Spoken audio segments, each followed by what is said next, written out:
So this is what my life has finally come to. God. One day just blurring into the next. I think I picked the wrong time to quit drinking. Look at all these comfortable people and their nice homes. I used to live in the burbs. Now I just scrounge around in their garbage looking for whatever I can find to occupy my mind. You wouldn't believe some of the great classic video games that these people just throw in their trash. God, I need a drink.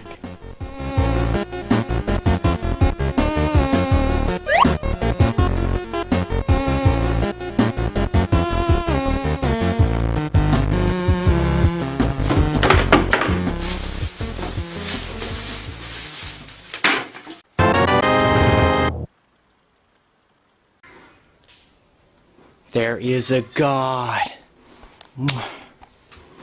Puh. Puh.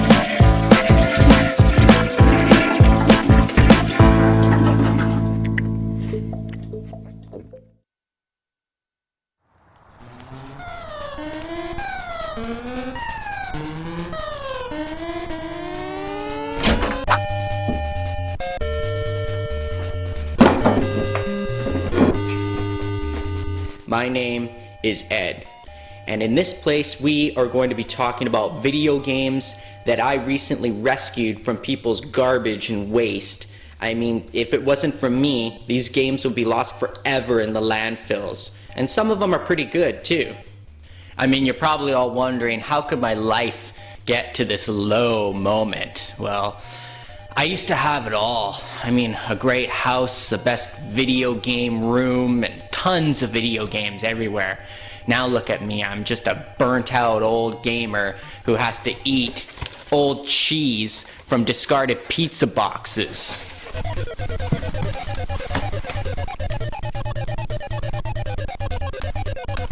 Ugh. Oh.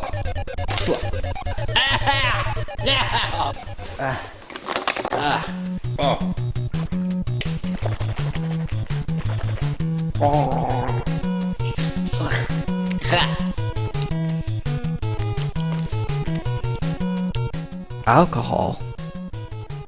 No. No. Resist the craving. Stay strong. Stay strong.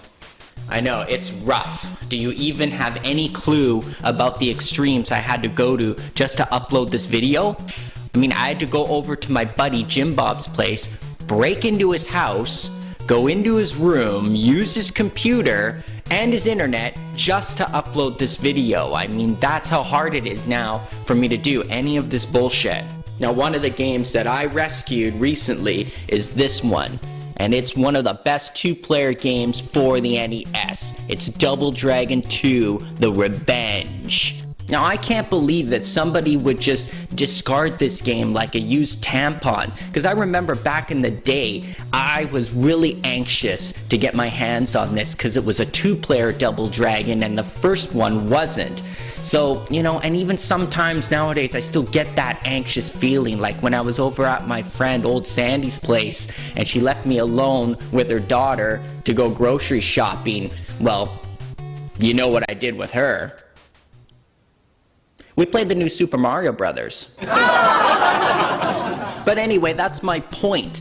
It's multiplayer. It's just a lot more fun to play a great classic video game with someone else in the same room, because everything is all internet this, internet that, online gameplay, blah, blah, blah. But you never really get that same factor of actually the interactiveness of having another human being right in the same room with you.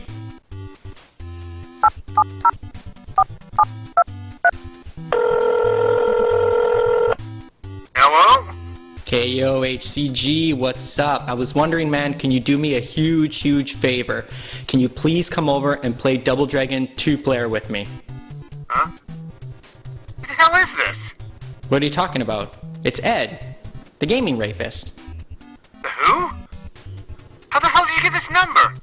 Look, never mind that now, okay? Can you come over and help me out with this and play this game with me or not? Look, I didn't know who the fuck you are or what this is all about. Don't call here again. Well, looks like we're on our own. Now, Double Dragon 2 originally came out in the arcade, and I remember playing it, and it was laggy as oh fuck. I could not stand that at all. It's sort of like they just took the original Double Dragon engine and then just kind of changed colors on it and changed some sprites on it and stuff. But yeah, it was interesting, but the lag just totally killed it for me. Not to mention that, whose idea was it to come up with, if you're facing left and you push the punch button, you'll kick, but if you're facing right, you push the punch button, you'll punch, and then it flips depending on which area you're facing. Anyhow, some differences too between the arcade and the NES version is that it's called the Revenge. Now, why is it called the Revenge? Because in the beginning of the arcade version, your girlfriend just gets raped with a machine gun, but in this one, she doesn't. She's clearly on the front of the case.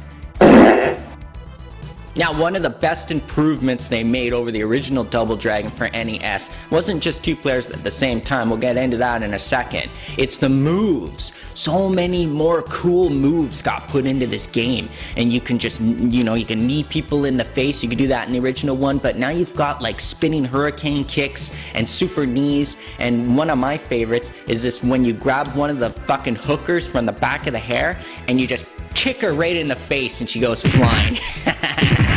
I love that. It's just pure rapage.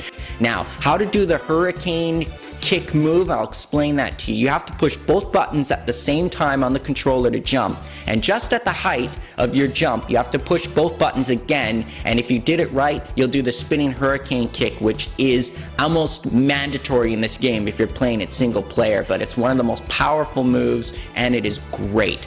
Now, one of the most hardest moves to do in the game, the super duper uber knee, is you have to push both buttons at the same time to jump, and when your character lands on the ground, he just ducks for a split second, and that's when you push both buttons again, and if you timed it right, you will do the super duper uber knee, which will rape your witless opponent into another fucking time zone. Now, the one major problem that I have with the game's graphics is that they're just too small. The sprites are like minuscule. I mean, is this a hot dog or is it a lead pipe? I can't fucking tell. And sometimes Nintendo companies did that. They tried to go beyond detail of what an 8-bit system could do. And I don't know, it's just one little problem that I have with the graphics for this game. Now, of course, one of the best things about Double Dragon 2 for NES is the 2 players at the same time. Now, there are different modes for this, and I don't know why you would ever pick the mode where you could just rape the shit out of each other while you're fighting. I mean, that's just pointless. We never ever picked that one. It's just, I don't know, it doesn't make any sense why you would want to do that. Maybe for more added challenge, or just to be like, haha, I beat the shit out of my friend or whatever. And the sound effects are great too, the punches and the kicks and whippings with the chains and everything like that, and I really like it, and I enjoyed it quite a bit. So it's not really one of those annoying sounding Nintendo games. Actually got pretty classic soundtrack on it. Now I've got to get to the parts that frustrate me, that I fucking always hated about this game, and that is the pits of death. There are certain areas where there are moving platforms, or there are platforms that disappear and reappear, or there are conveyor belts that you have to get on. Now, the jumping in this game isn't exactly Super Mario Brothers, if you will. I mean, but they decided to put some platforming jumping parts in that is, I don't know, it took a long time for me and my friend to pass. It was very frustrating, and even at 2 players at the same time, it's God almighty. Come on, jump, jump, ah, fucking shit, jump, jump, no, ah, oh no.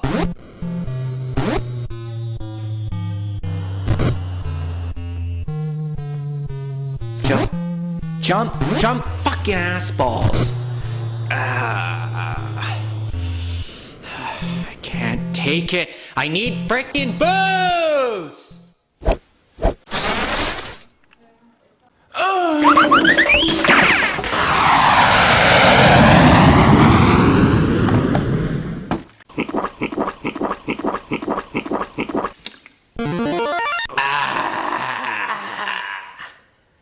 That's right, Double Dragon 2 The Revenge. Now, it is a great classic NES title, and just remember, you don't need alcohol to enjoy a great video game like this. Just to enhance it,